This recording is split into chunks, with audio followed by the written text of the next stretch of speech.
Shalom bien-aimés dans le Seigneur, bonne année encore une fois de plus. Nous sommes toujours dans le mois de janvier. Le mois de janvier, on dit toujours qu'il faut toujours continuer à souhaiter les vœux le meilleur pour l'année qui commence. Et nous bénissons le Seigneur pour sa grâce et son amour. Une fois de plus, je suis vraiment reconnaissant à Dieu du fait que nous sommes tous en vie, nous sommes tous parmi les vivants, et c'est la grâce de Dieu, c'est la grâce infinie de notre Seigneur Jésus-Christ qui nous permet d'être parmi les vivants. Et nous bénissons le Seigneur pour cela. Nous bénissons le Seigneur pour 2024 qui est une année de multiplication, une année de puissance, de parole, de louange, une année de la plénitude du Saint-Esprit, une année où nous sommes appelés à vivre la plénitude du Saint-Esprit, une année où nous verrons encore la gloire de Dieu se manifester.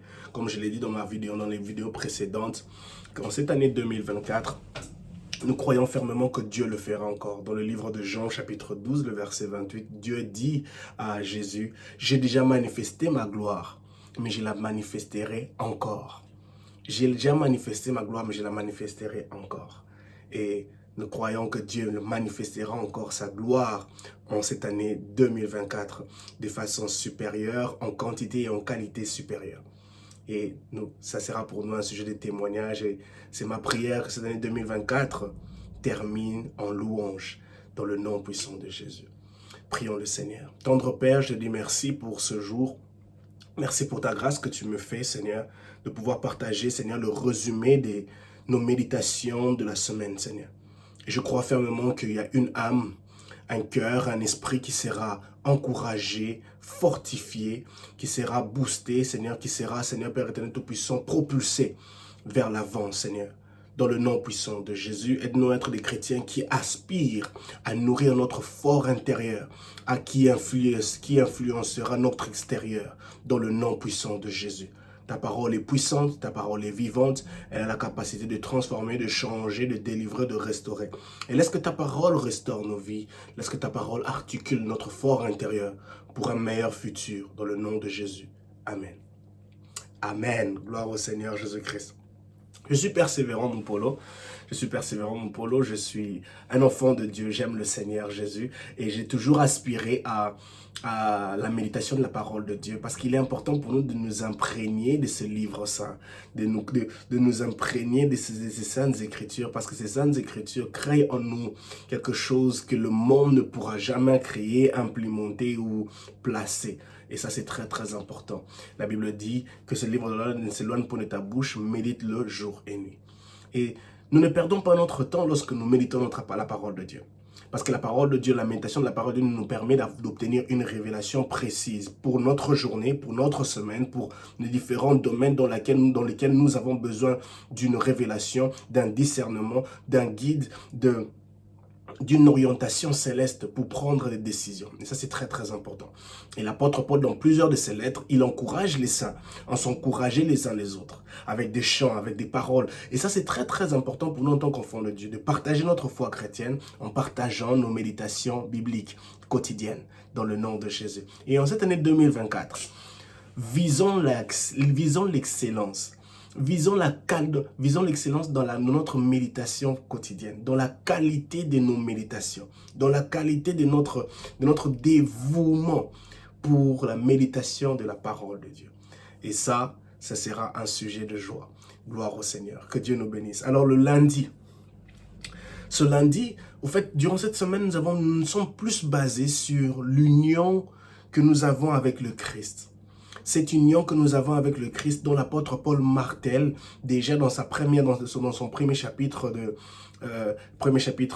Éphésiens et le deuxième chapitre, où il évoque de ce privilège que nous avons d'avoir quitté l'ancienne alliance et de nous retrouver dans cette nouvelle alliance, d'avoir quitté la condamnation pour la liberté au travers de la mort de notre Seigneur Jésus-Christ. La mort de notre Seigneur Jésus-Christ nous a offert ce privilège d'être libre et de jouir de la bénédiction céleste, de la gloire céleste, de la richesse céleste, qui ne peut être évaluée par les critères humains, par les critères de ce monde. Et ça, c'est très, très important. Nous devons valoriser notre union en Christ. Nous devons donner de la valeur à notre union en Christ.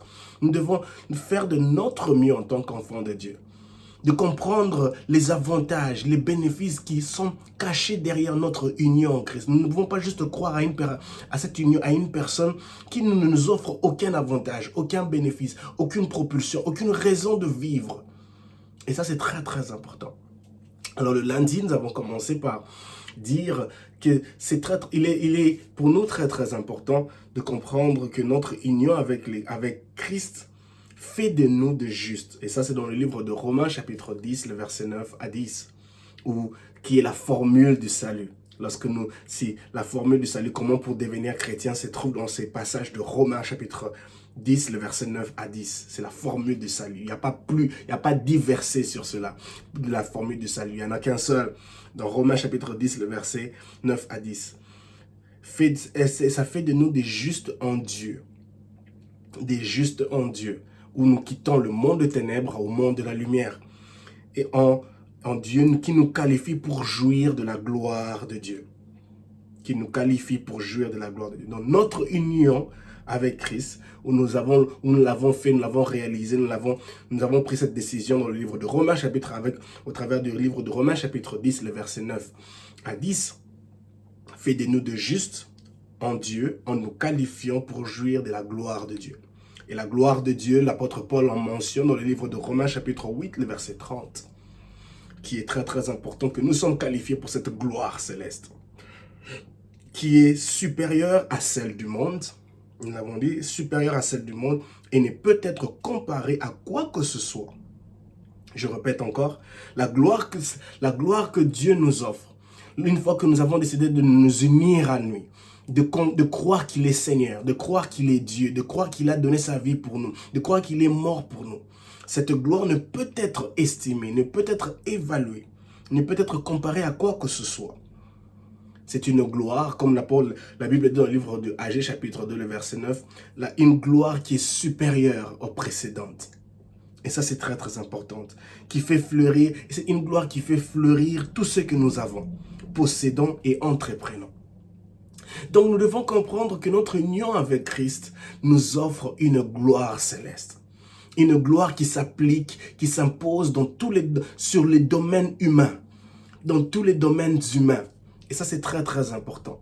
Le livre des Agé dit que la gloire de la deuxième maison sera plus grande que celle de la première.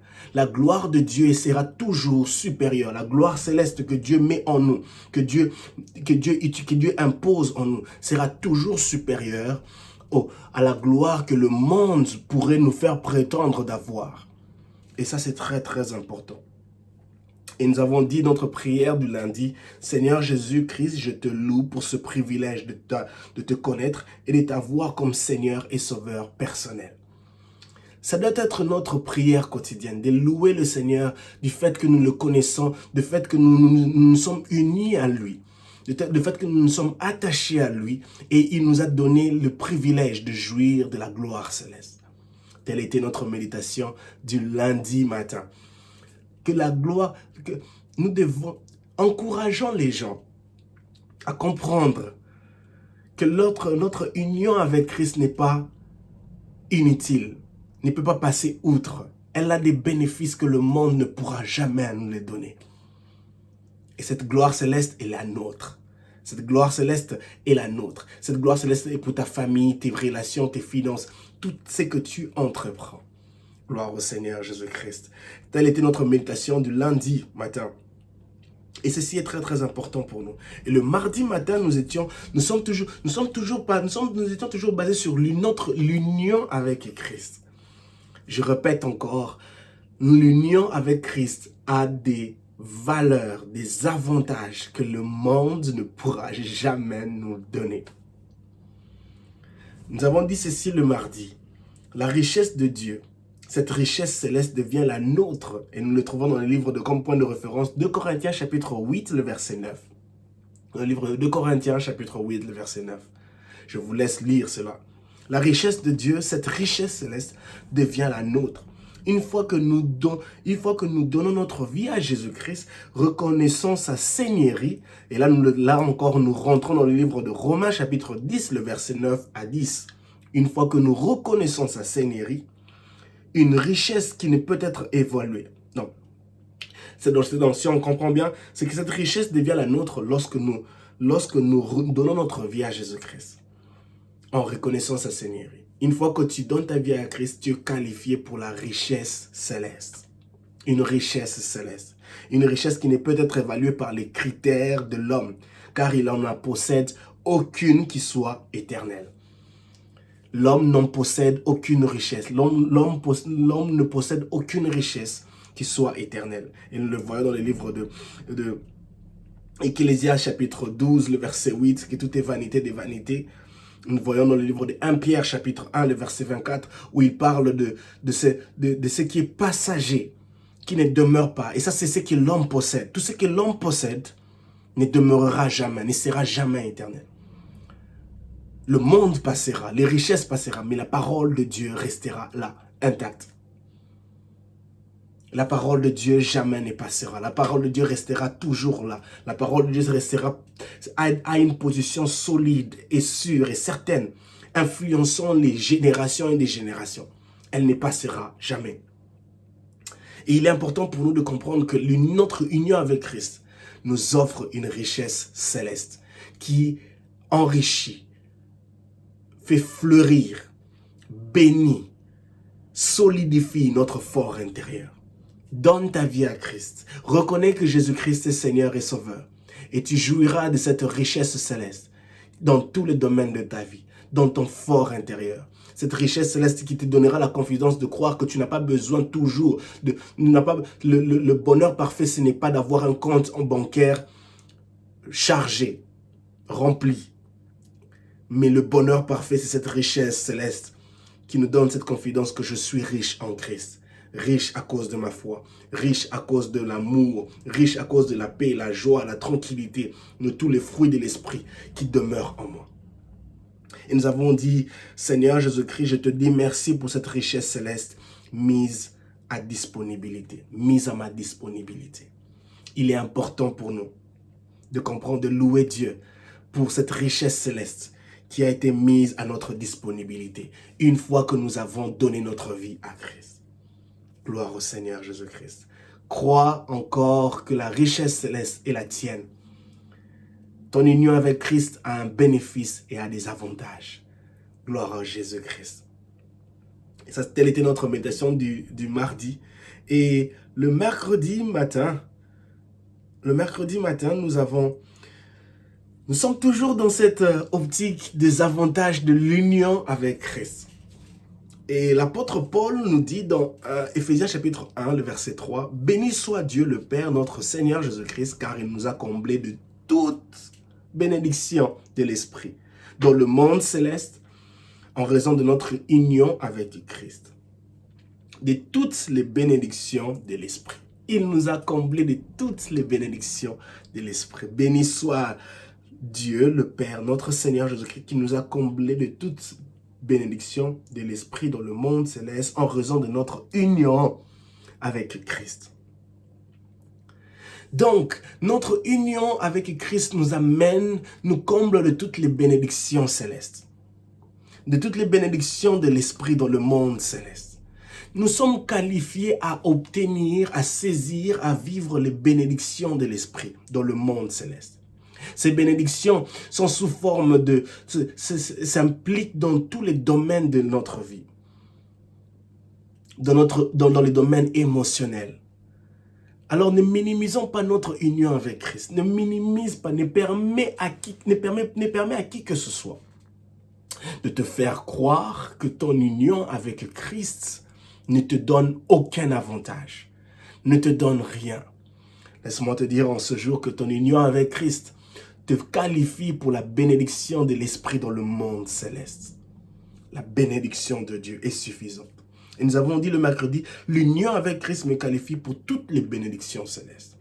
Et ceci doit être notre déclaration quotidienne. Seigneur, je te dis merci parce que du moment où j'ai accepté de donner ma vie, du moment où j'étais reçu comme Seigneur et Sauveur, j'ai été qualifié pour toutes les bénédictions célestes. Et ces bénédictions célestes s'appliquent et s'incluent dans tous les domaines de ma vie. Dans tous les domaines de ma vie. Santé, finances, familiale, relationnelle, ministérielle, professionnelle. Les bénédictions célestes s'appliquent et s'imposent dans tous ces domaines-là. Et nous devons croire en cela. C'est pour cela qu'il est important pour nous de valoriser notre foi chrétienne, de croire que notre foi chrétienne doit être enracinée, suffisamment solide et ferme pour savoir que je ne peux pas permettre à qui que ce soit de m'intimider, de me faire croire que je ne suis pas qualifié, que je n'obtiens rien de l'union avec Christ. Et ça, c'est très, très important. Donne ta vie à Jésus-Christ afin de jouir du bonheur parfait. Mon frère, ma sœur, tu ne peux pas être un chrétien qui, à un niveau où tu restes silencieux sans encourager les gens qui sont autour de toi, les personnes qui ne connaissent pas Christ, à leur informer, à leur dire de donner leur vie à Christ afin de jouir du bonheur parfait. Ça, c'est très, très important. C'est très, très important pour nous de comprendre cela. Et le jeudi matin, nous avons parlé de ceci. Notre union avec le Christ mort et ressuscité. Éphésiens chapitre 2, le verset 13. L'apôtre Paul mentionne cela. De notre union avec Christ, l'œuvre de la croix qui nous a rapprochés près de la vie plus que comme jamais auparavant. L'œuvre de la croix. Nous en parlerons de cela une autre fois. Il est très très important pour nous, si nous croyons à notre union, si nous voulons jouir de toutes les bénédictions qui sont incluses dans notre union avec Christ, nous devons valoriser l'œuvre de la croix. Parce que sans l'œuvre de la croix, il n'y a pas de bénéfice, il n'y a pas d'avantage, il n'y a rien qu'on peut obtenir de cela. Et le jeudi, nous avons dit notre union avec le Christ, mort et ressuscité, pour nous, afin que nous ayons la vie éternelle. Jean 3,16, car Dieu a tant aimé le monde, il a donné son Fils unique, afin que quiconque croit en lui ne périsse point, mais ait la vie éternelle. Ça, c'est notre union avec Christ. Notre union avec Christ. Désolé. Cette union nous donne la capacité de déclarer la vie sur tout et dans tout. Afin que quiconque croit en lui ait la vie éternelle. Alors, une fois que nous croyons en celui qui est mort et ressuscité pour nous, nous obtenons la vie. La vie se place en nous. Parce que la Bible, dans le livre de Jean, chapitre 14, le verset 6, Jésus dit « Je suis le chemin, la vérité et la vie ». Donc Jésus, une fois que nous décidons de croire, de donner notre vie à Christ, de reconnaître sa Seigneurie, lui qui est la vie, prend place en nous. Et du moment que la vie séjourne en nous, du moment que la vie prend place en nous, dans notre vie, nous sommes maintenant équipés, suffisamment équipés pour pouvoir déclarer la vie. Surtout, dans tout et partout. Tu es suffisamment équipé du moment où tu as donné ta vie à Christ, du moment où Christ vient s'installer en toi, puisque c'est lui le chemin, la vérité et la vie, puisqu'il est la vie. Tu es suffisamment équipé pour pouvoir déclarer la vie, surtout, dans tout et partout. Car Christ, lui, il en possède en abondance. Dans le livre de Jean, chapitre 10, le verset 10 à 11, Jésus en parle que lui, le bon berger, il a la vie en abondance. Il a la vie en abondance. Et ce bon berger, une fois qu'il demeure en toi, tu possèdes la vie. Et cette vie, tu es capable de la déclarer, de la projeter, de l'inclure, de la placer, de l'imposer dans tout ce que tu entreprends. Et ceci est très, très important. Notre union avec Christ nous offre des avantages que le monde ne pourra jamais nous donner. Gloire au Seigneur Jésus. Et le vendredi matin, nous avons parlé de la foi chrétienne. Bien-aimés dans le Seigneur, la foi triomphe sur l'impossible. La foi triomphe sur l'impossible. Permettez-moi de le répéter encore. La foi triomphe sur l'impossible. Donne une place considérable et solide à la foi en Dieu dans tous les domaines de ta vie. Pourquoi la foi? Parce qu'elle nous permet de dominer sur l'impossible. Dans le livre de Hébreux chapitre 11, on nous parle largement des différents exploits des enfants de Dieu, des serviteurs de Dieu, des hommes de Dieu, qui ont vu comment leur foi en Dieu les a permis de dominer sur l'impossible, de remporter la victoire sur l'impossible. La foi vient de ce qu'on entend, et ce qu'on entend vient de la parole de Dieu. Cette foi, si tu veux avoir une foi solide et ferme, enracinée, une foi qui ne vacille pas, tu dois te nourrir de la parole de Dieu. Romains chapitre 10 nous en parle.